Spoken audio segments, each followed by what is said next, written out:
जी madam, आंकड़े जो जो लोकसभा के आंकड़े कहते हैं उसके हिसाब से कंफर्म है कि कम से कम महाराष्ट्र और हरियाणा में इंडिया ब्लॉक सरकार बनाएगा, राज्य सरकार बनाएगा।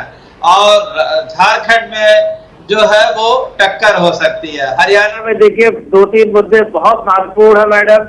जैसे एक अग्निवीर की व्यवस्था से सबसे ज्यादा युवा अगर नाराज है तो वो हरियाणा का युवा नाराज है। और जो बेरोजगारी है वो हरियाणा में चरम पे है।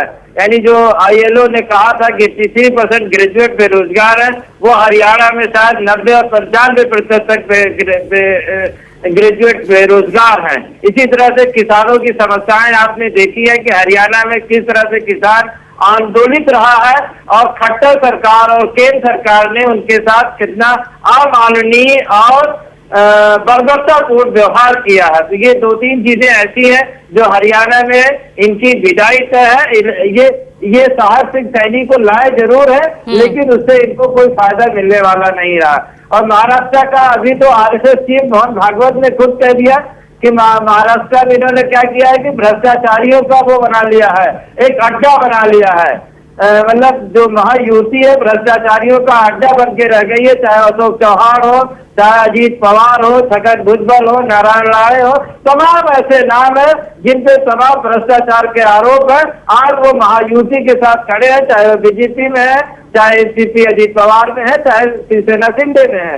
इस तरह से तमाम ऐसी चीजें हैं जो ये तय कर रही हैं कि आने वाले समय में इंडिया ब्लॉक के लिए बिल्कुल रास्ता साफ है और कोई कहीं कोई वो नहीं है।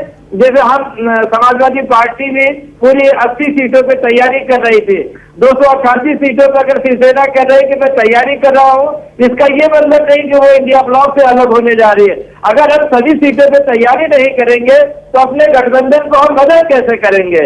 80 सीटों पे हमने तैयारी करी, 17 सीटों पे जहाँ कांग्रेस लड़ी हमने वहां उनकी मदद करी। उसी तरह से अगर कोई 288 सीटों पे तैयारी करता है, इसका मतलब है कि वो पूरी सीटों पे पूरी ईमानदारी के साथ अपने गठबंधन को मदद करना चाहता है। जी मैडम, यानी जो MVA है बरकरार रहेगा, जो लोकसभा चुनाव में जो गठबंधन नजर आया विधानसभा में वही रहेगा। बिल्कुल MVA बरकरार रहेगा। हमने आपको समाजवादी पार्टी का एग्जाम्पल दिखाया।